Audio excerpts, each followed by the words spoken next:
Welcome.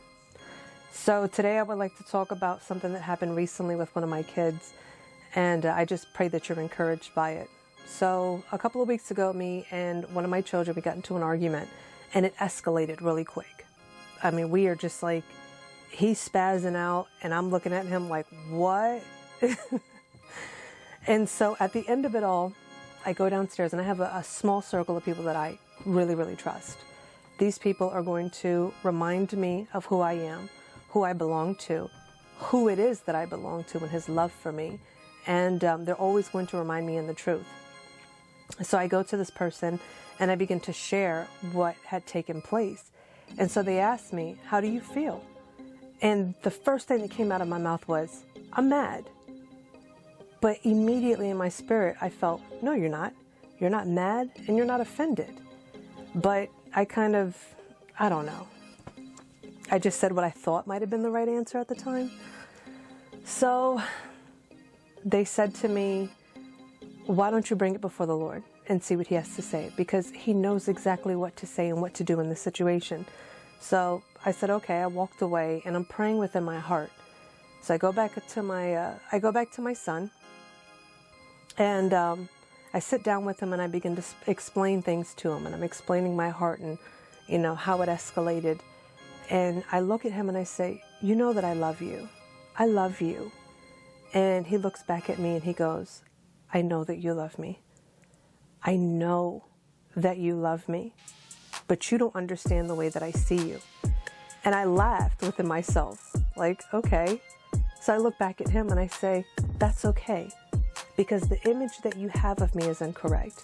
But I'm okay with that because I love you and I'm not going nowhere. I will walk with you through it until you begin to see me correctly.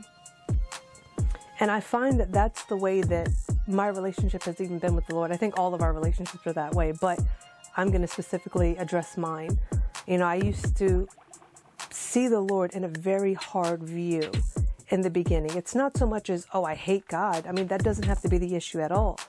A lot of our issues are just not trusting Him or having such a foul picture of Him that we think that we can't go to Him about anything and everything. So I remember one time, and I'm not trying to be crude, I'm just being honest. It's like when you're getting a pap smear. You don't want to see what the doctor is doing. You're just like, do what you got to do. You're covering your face. Well, at least I do. Because I just, in my mind, I don't even want to be in the room, but I know it has to be done.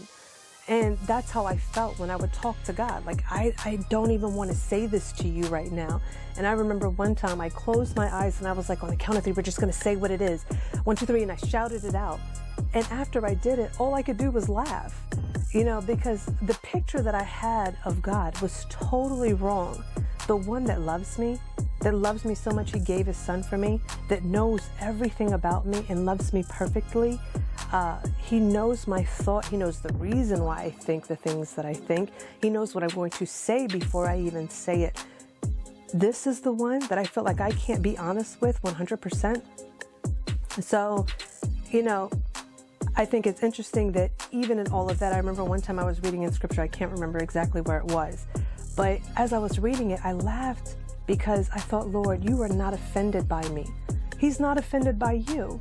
But we have these ideas about God that are just not in truth. They're just not in truth at all. So the following day we had a Bible study. And at the end of the Bible study, I like to ask my kids, what was the one thing that stood out to you and why? And he said to me, what stood out to me was the fact that He never leaves us. He never leaves us. Even when we leave our post, He remains faithful. And I said that's beautiful. I'm so glad that you chose that.